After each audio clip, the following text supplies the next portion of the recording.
Olá, bem-vindo a Salmos para uma quarentena, nosso tempo de devoção no livro de Salmos nesta época de pandemia. Nós vamos ler hoje e meditar um pouco no Salmo do número 20. O Salmo 20 é uma oração, é um pedido pessoal, é uma intercessão pelo rei. Provavelmente, e muito especificamente, aqui nós temos a noção de que é um pedido pelo rei Davi. Ou seja, é uma oração escrita pelo próprio Davi para que pudesse ser usada pelo povo em oração a ele. Ela foi preparada para o mestre do canto, ou seja, uma das pessoas que era responsáveis pela direção do louvor, um ministro, um líder da adoração, numa época em que estamos em Jerusalém e provavelmente este tempo de adoração é feito numa tenda que tinha sido preparada para receber a arca do concerto, a arca da aliança. Não o tabernáculo estaria em Siló, mas esta tenda seria um local de adoração.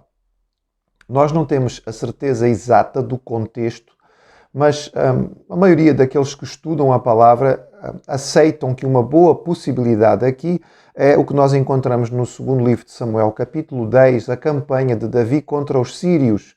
A Síria era sempre uma potência regional naquela zona e Davi teve um confronto contra os sírios. Normalmente nem falamos muito disto, mas foi uma grande vitória, sobretudo lembrando que Israel confiava em infantaria e os sírios tinham carros de combate, o que vai aparecer neste salmo de forma bem significativa. Então, neste contexto de a campanha internacional, luta contra um rival muito poderoso da região, o salmo é escrito e ele diz assim: O Senhor te responda no dia da tribulação, o nome do Deus de Jacó te leve em segurança. Do seu santuário te envie socorro e desde Sião te sustenha. Lembre-se de todas as tuas ofertas de manjares e aceite os teus holocaustos. Conceda-te segundo o teu coração e realize todos os teus desígnios. Celebraremos com júbilo a tua vitória e em nome do nosso Deus hastearemos pendões. Satisfaça o Senhor a todos os teus votos. Agora sei que o Senhor salva o seu ungido. Ele lhe responderá no seu santo céu com a vitoriosa força da sua destra.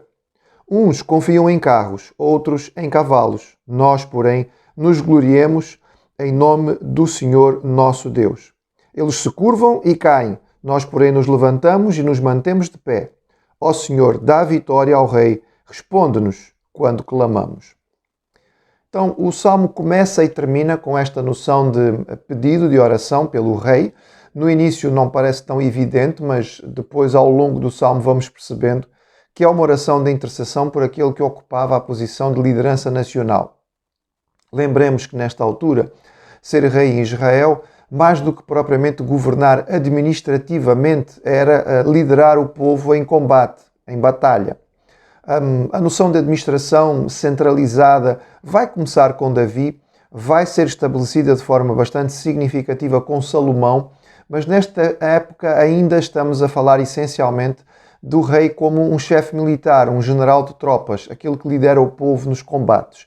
E, portanto, há aqui um pedido para que Deus possa abençoar o servo do Senhor, o ungido de Deus, durante esta situação. Portanto, é um pedido que pode servir para a realidade da administração, do governo. Nós poderemos pensar neste salmo como a nossa responsabilidade de orar pelos nossos governantes, nas lutas que eles têm. Lutas que têm contra a violência nas cidades, contra o desequilíbrio naquilo que é a riqueza dentro da população, contra as dificuldades que são regionais. Por exemplo, em Portugal nós pensamos nos incêndios na época do verão, nós estamos certamente a pensar na luta contra esta pandemia, enfim, é uma oração voltada para os nossos governantes. Ela começa de forma interessante, falando que o socorro virá de Sião e, portanto, lembrando que em Sião estaria então a tal tenda com a arca do concerto, o símbolo da presença física de Deus entre o povo, mas vai terminar falando que este apoio vem desde o céu, o que é interessante, que há uma escalada, não é?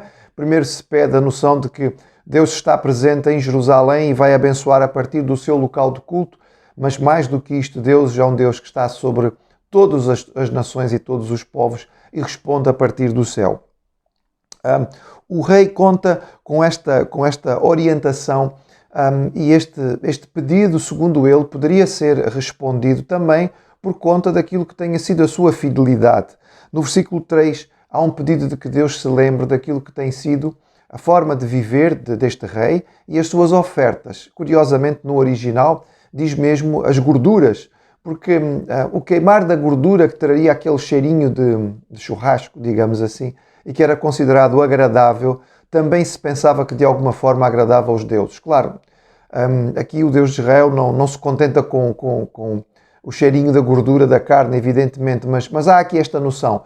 O rei tem sido fiel, tem sido alguém que é cumpridor, é um adorador que está constantemente a levar os seus sacrifícios, então que o Senhor tivesse isto em conta também na sua resposta.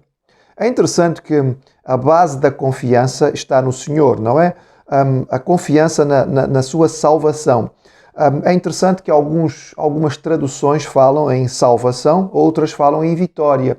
Aqui provavelmente ficará melhor nós pensarmos nessa tradução de vitória, em vez de celebrar a salvação, celebrar a vitória. Porque se falarmos de salvação, nós, Igreja, Novo Testamento, certamente vamos pensar na salvação em Cristo. E não é disto que o Salmo está a falar. Ele está a falar de vitória numa batalha. Portanto, nós vamos celebrar e vamos nos alegrar e vamos fazer festa pela vitória militar que o nosso rei vai ter contra os seus adversários. Esta é a ideia que está aqui presente. Também é interessante notar o conceito deste salmo, e é comum em muitos salmos. Ele começa com um pedido, ele começa com uma esperança, uma expectativa. Senhor, ajuda-nos, Senhor, ajuda o rei, leva o rei até ter a vitória, que ele possa ser um conquistador, etc, etc. E depois já há uma mudança para a noção de grande convicção, de que nós vamos celebrar a vitória, nós vamos festejar aquilo que o Senhor tem dado, nós vamos ficar de pé diante dos nossos inimigos.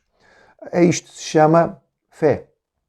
A fé é a certeza das coisas que nós não vemos ainda. É a confiança na vitória do Senhor antes de que ela aconteça. E é o que está presente aqui neste salmo, como também em muitos outros. E isto é bonito porque esta afirmação de confiança mostra a diferença do crente, que fica mais visível nestes versículos finais.